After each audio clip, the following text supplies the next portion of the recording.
Uyayibona ke leyo nto bafowethu ukuthi labantu labanenkinga labantu bayafisa ukuthi amathongo abo bawenze lokuthile ngoba ithongo liyabhekelwa.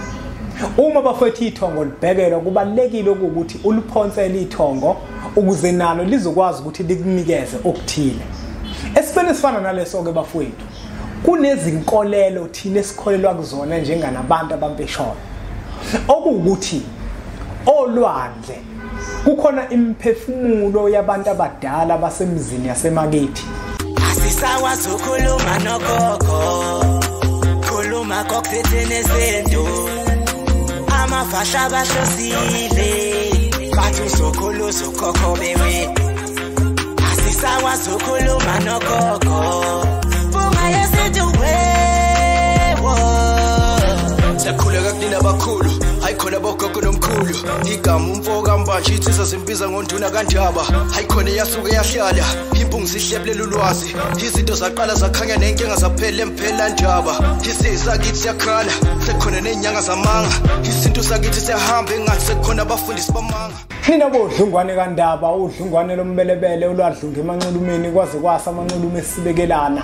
Nina bakanodumo ehlezi kaMenzi ngiyimpunga yesintu ngiyakhuleka umhlaba wonke nasendaweni zonke la kamba kufinyelele khona lomfanekiso oqoshiwe.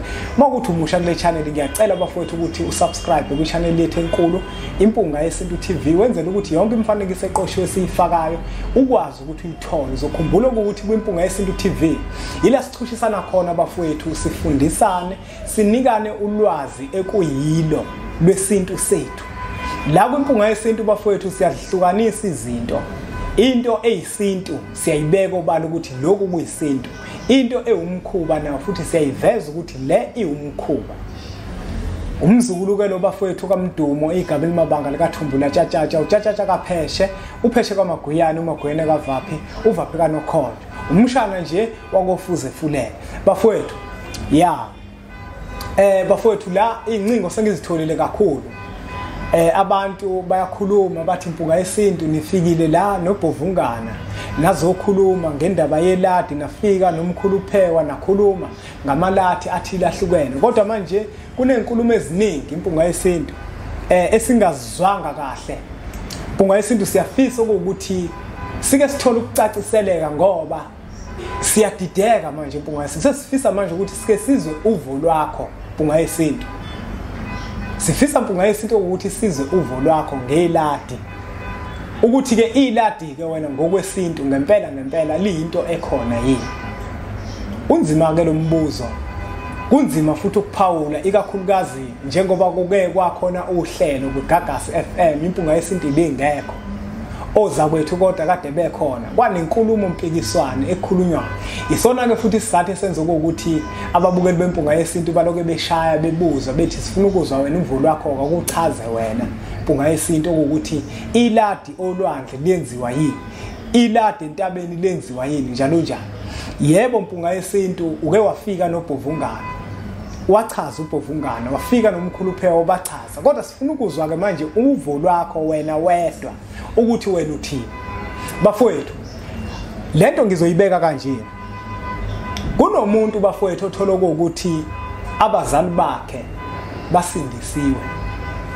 Uma besindisiwe abazali bakhe izinto azenziwa kubo. Uma izinto zingenziwa kubo lowo muntu bafowethu kusobala okwezincezeselo ukuthi umsamo kubo uyefana nento engekho. Lo muntu lo abazali bakhe basindisiwe. Akazi lo muntu ukuthi uma efisa ukwenza into ethile yesintu uzoyenza kuphi. Omunye umuntu uthola ukuthi ikuba akalazi kubo kodwa uhlala emzini womuntu umuzwa kuba kawazi ukuthi uphi.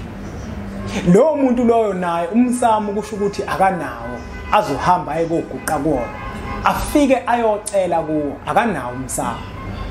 Omunye umuntu ke bafowethu uthola ukuthi likhona ikhaya lakhe. Uma likhona ikhaya lakhe kodwa kunezingqinamba ezithile egcekeni lomuzwa kubo. Kunezinto ezithile ezingalungile, kunezinto ezithile ezingakazulunga futhi manje. Wezwe lonto. Umsamo ke wona ukhona kodwa into eyinkinga ungcolile umsamo wakubo. Ukhona nje umsamo wakubo ungcolile awukakazulungiseka njengamanje. Bonke abantu emndenini wakubo bayadonsana. Uzokhumbula ukuthi umuntu nomuntu kunamathongo ahamba nawo ekuyiwona akhethwa ukuthi abheke impilo yakhe. Umuntu nomuntu kunezithunywa ezakhethwa zanikezwa yena ukuthi azimeluse noma ngabe kuphi lehamba khona. Nangu-ke bafowethu umuntu kuleso simo usindisiwe, abazali bakhe basindisiwe, kodwa silosivelile isalukwazi sithi lengane izinto zawo njengoba zibheda zibhediswa yimina ngoba akakaze angenzele lutho. Akakaze nje angenzele lutho. Lo mntwana umsama ekhaya ngeke akwazi ukuthi athathe imbuzi athi uyahamba uyohlaba kubo. Umsama ukho. Ngeke akwazi ukuthi ahambe okwenza itiye. Umsama ukho. Lo mntwana lokukhona isalukwazi nje simelusayo siloke simvikela simenzele izinto eziningi. Kodwa ngeke akwazi ukuthi ahambe athi uyoguqa imsamo ngoba ikuba akalazi. Wakhulela emzini womuntu. Akalazi kuba. Ngisho umuntu othola ukuthi wa-adoptwa ohlala emzini womuntu engalazi kubo ngeke akwazi ukuthi kumsamo lekhaya azoguqa izinto ethile. Lo muntu ngoba inkaba yakhe ayikho lapho ngeke akwazi ukuthi ahlabe ashisa impepho ngeke. Uyayibona ke leyo nto bafowethu ukuthi labantu labanenkinga labantu bayafisa ukuthi amathongo abo bawenze lokuthile ngoba ithongo liyabhekelwa. Uma bafowethu ithongo libhekelwa kubalekile ukuthi uliphonsele ithongo ukuze nalo lizokwazi ukuthi likunikeze okuthile. Esifana sifana naleso ke bafowethu kunezinkolelo thina esikholelwa kuzona njenganabantu abampeshona okuwukuthi olwandle kukhona imphefumulo yabantu abadala basemzini yasemakithi. Zokhumbula ukuthi ulwandle indlela elidalwe ngayo luwumkhulu omkhulu uqobo lwalo. Iyona nto ke esikholelwayo ukuthi kulo ulwandle kukhona imphefumulo yabantu abadala basemzini yasemakithi. Ngenkathi ke lo muntu lona engenabani isisekelo engenaso la engakwazi khona ukuthi enze into ethile. Yingakho ke kuzoqhamuka umuntu omelaphi wendabuko athi wena kufanele ukuthi ke ngokwenzela ilathi olwandle. Umelaphi wendabuko akavele nje athi ngokwenzela ilathi olwandle izinto zichushe ekhaya. Umsamo ulungile ekhaya. Ingoba kusuke kukhona lezi zinto eziyizingqinamba ezenza ukuthi ungakwazi ukuthi uhambe uye ekhaya. Bese kuhambe uyiwe nawe olwandle la uyocelelwa khona ezithunyweni zakini ezikhona lapha olwandle. Njengoba thina sabantu abampisholo siyakholelwa ukuthi olwandle kukhona imphefumulo yabantu abadala basemzini yasemakithi. Uma kufikwa ke bafowethu lapha uzokhumbula ukuthi makwenziwa ilathi ukudla kubi kuhlaza kodwa kusuke kuukudla okuvuthiwe kusuke kuukudla okuphekiwe. Uma lokho kudla kuphekiwe bafowethu mawufika la wenza khona ilathi ubani odlayo awufiki lokho kudla kube ukuthi uyakushiya kodwa into oyenzayo uke ukudle wena lokho kudla mnikazi welathi wena muntu owenze ilathi. Ngoba abantu abadala bafowethu uma bedla badla ngathi abantu abadala bafowethu abadli okuthi uzovele ubeke ukudla bese emva kwalokho ubone sekunyamalela. Kodwa abantu abadala bakwembethe nabantu obenzelayo ukuze badle kufanele ukuthi wena udle. Uma ikhehla lami lingembethe lifuza utshwala noma kuthiwa mina utshwala ngiphuze kodwa kubalekile ukuthi uma kugayiwe bese ngiyaqhabula ngoba nalo lizobe selikwazi ukuthi liqhabule.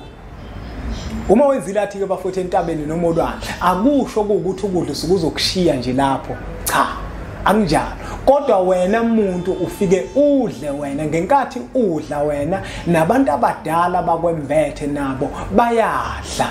Hayi bafowethu angingageqa amagula. Bengithi ake ngithinte nje lapho bafowethu ngoba abantu bacelile ukuthi cha bayafisa ukuthi bezwe olwami uvo ngingedwa okuthi mina ngithini njengempunga yesintu. Cha bafowethu into enjalo iyakwazi ukuthi yenzeke. Ilathi liyenzeka bafowethu olwandle liyenzeka futhi entabeni kuke kushiyane ngezimo okuthi lo muntu lona okade kudonsela udonse ngasiphi isimo ukuthi kufanele nihambe nolwandle noma niye entabeni njalo njalo. Asikubeke kucace ke futhi bafowethu ukuthi ilathi vele enye yezinto ewumkhuba kodwa umkhuba okwaziyo ukuthi usisize. Uzokhumbula ukuthi ngisho phakathi kwemizi yasemakethi kunezinto eziningi eziyimkhuba. Uthola ukuthi phakathi komuzi abantu bayagcaba benza izinto eziningi eziyimkhuba, umkhuba wasekhaya. Isintu sakithi bafowethu njengoba siyinto ekhantile, yebo kuyenzeka ibe khona imikhuba ethile eyenziwayo ukuxazulula inkinga ezithile. Hayi bafowethu angageqa amagula ngoba ngemuke. Ngiyacabanga futhi ukuthi lo daba kubalekile ukuthi ngiphinde ngibize bonoza kwethu, siphinde futhi nabo sizolidingida, singene sigcile kakhulu kulona, siphinde sikwazi ukuthi silicacise ukuze bonke abantu bezokwazi ukuthi baqonde ukuthi ngempela ilathi liyakwazi ukwenzeka ngaphandle, hayi ukuthi ilathi ulenze ekhaya kuphela.